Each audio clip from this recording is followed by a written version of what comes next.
Serious stand-up exchange. We are underway, and immediately Misha Tate comes out swinging. Ronda enters into the clinch and goes for her classic head and arm hip throw.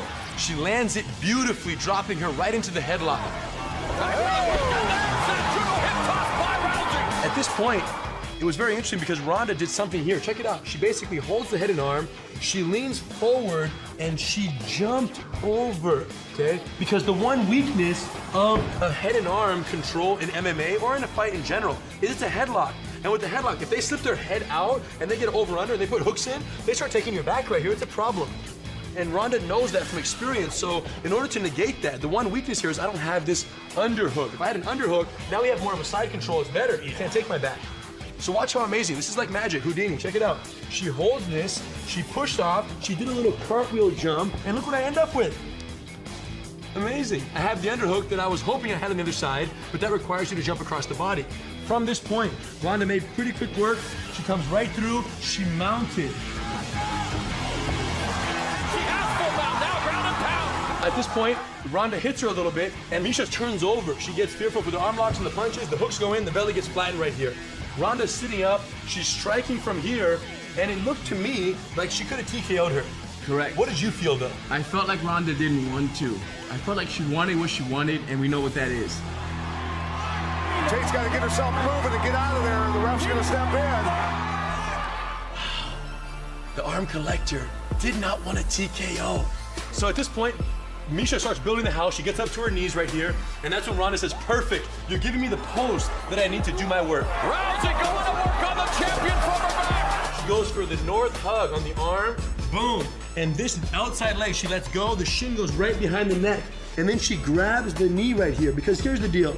If I want to roll and make Hidon roll, it's hard to do because we're perpendicular right now. If he just kind of stays heavy, he's not going to fall this way because look at that, we're perpendicular.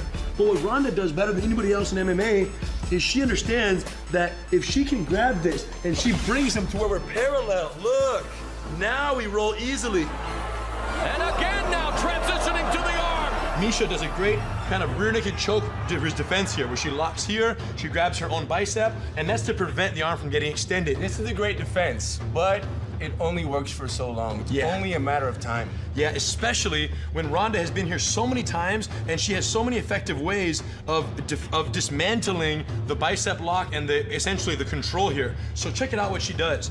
Instead of pulling on the elbow, which gives Hidon perfect leverage to maintain his lock, what Ronda does is she neutralizes that by going out, look, locking here, and then locking her own hand. Now look, it pries at the wrist. So it's completely different where the energy is coming from. You're not fighting into their strength.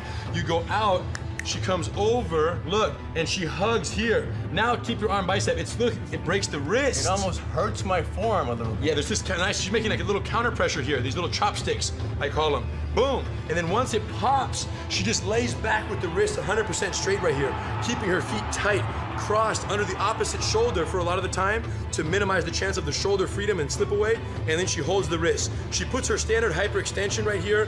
Misha doesn't tap. Yeah, at this point, our advice to you is tap out. Both legs are in perfect position. Both hands are holding the wrist. Both knees are tight. The arm is straight. It's okay. Tap out right now. Protect your arm. Fight again tomorrow. One thing, bro. Yes. The title is on the line. It's okay. Save your arm. So at this point, she didn't tap. She's going, she's going. You guys, instead of pulling the arm into her chest, Ronda said, I can't go low enough here. So she went to the side, which gives her another 1 foot of drop space for the elbow, the hand to go. At that point, the arm dislocated.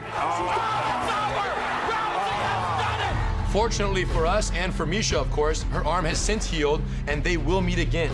We know what Ronda's gonna be looking for.